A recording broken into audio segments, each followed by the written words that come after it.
Oi, turma, tudo bem com vocês? Vamos iniciar mais uma aula de Química e hoje iremos falar sobre metameria. Metameria também é chamada de isomeria de compensação, é aquela em que os isômeros diferem pela posição de um heteroátomo na cadeia. Aqui no caso desse primeiro exemplo, eu tenho o oxigênio, que seria o meu heteroátomo. O que difere em cada um é a posição. Sempre o heteroátomo estará ligado entre dois carbonos. Aqui no caso ele está ali no início, aqui ele está no meio da cadeia, só difere na posição. Heteroátomo é um átomo de outro elemento que está entre dois carbonos. Os mais comuns são o enxofre, o nitrogênio, o oxigênio e o fósforo. Que, para vocês lembrarem, é só lembrar do Snoopy. Então, S de enxofre, N de nitrogênio, O de oxigênio e P de fósforo. Aqui nesse caso, o meu heteroátomo é o oxigênio, que está entre dois carbonos na cadeia. Aqui eu tenho outros dois exemplos. Nesse segundo exemplo, eu tenho uma amina. Aqui, nesse caso, a isomeria decorre da mudança de posição do heteroátomo de nitrogênio. Então, o nitrogênio só muda de posição. Está ligado entre dois carbonos. Possui ambos a mesma fórmula molecular, só diferem na posição. No terceiro exemplo, nesse exemplo, é mais fácil de enxergar o alongamento e encurtamento de uma cadeia carbônica. Então, eu também posso utilizar o heteroátomo para aumentar uma cadeia carbônica. Nesse caso aqui, ele está aqui ligado a dois carbonos e a um alongamento de mais um. Nesse outro caso,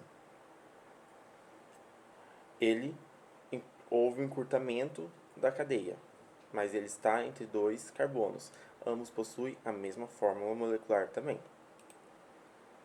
Também tem a isomeria de compensação que ocorre em cadeias carbônicas fechadas. Seria o caso a posição do heteroátomo na cadeia. Aqui eu tenho três exemplos. No primeiro, eu tenho o meu oxigênio, que está no carbono 1, e o outro oxigênio que está no carbono 2.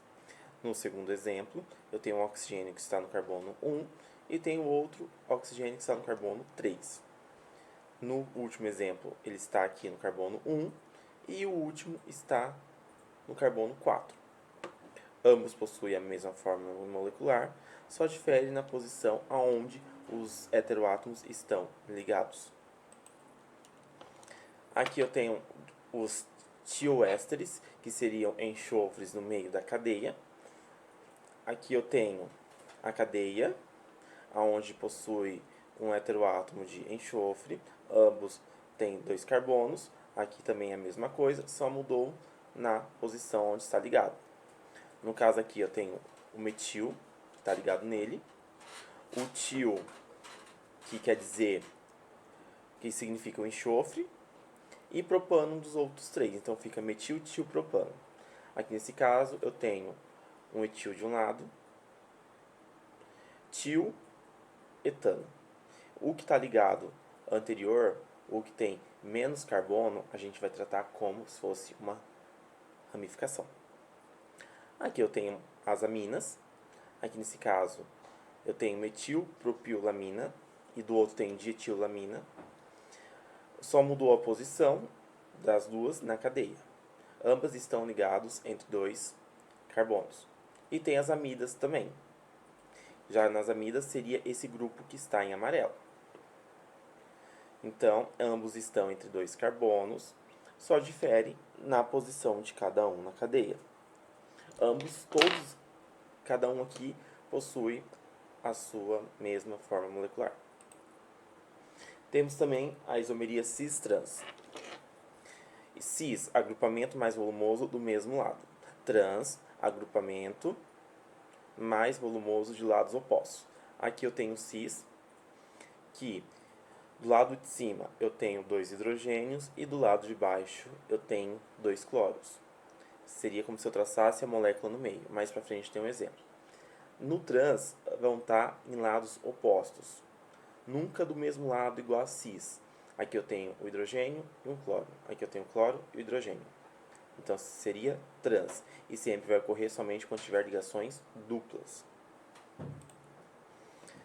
Aqui eu tenho um exemplo que eu tenho as duas cadeias aqui, são iguais, só muda que uma é cis e a outra é trans. Então,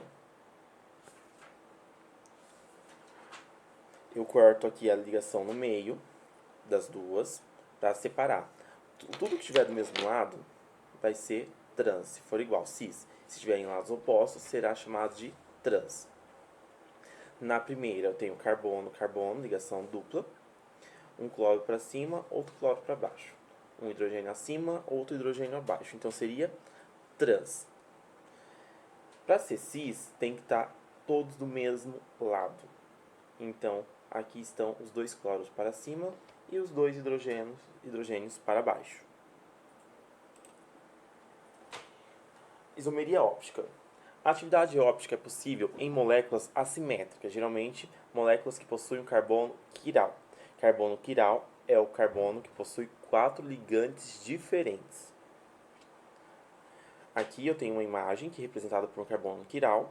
Esse carbono está ligado a um cloro, ao hidrogênio, ao flúor e a esse metil. O carbono quiral vão ser chamados de enantiômeros ou enantimorfos, ou antipodas ópticos. Suas imagens especulares não se sobrepõem. Se eu pegar a primeira imagem e colocar sobre a segunda, não se sobrepõe a imagem. Então, isso é chamado de enantiômeros. Nesse caso aqui, o meu carbono quiral é esse acima, onde está ligado com 4 ligantes diferentes. Então, o carbono que possui a quilaridade seria esse daqui.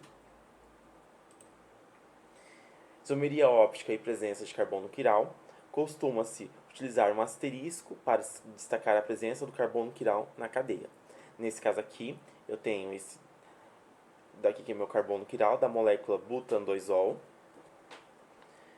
Ele está com 4 ligantes diferentes. Aqui ele tem o metil, aqui ele tem o hidrogênio, aqui ele tem o OH do álcool e aqui tem CH2 e CH3. Então ele tem 4 ligantes diferentes.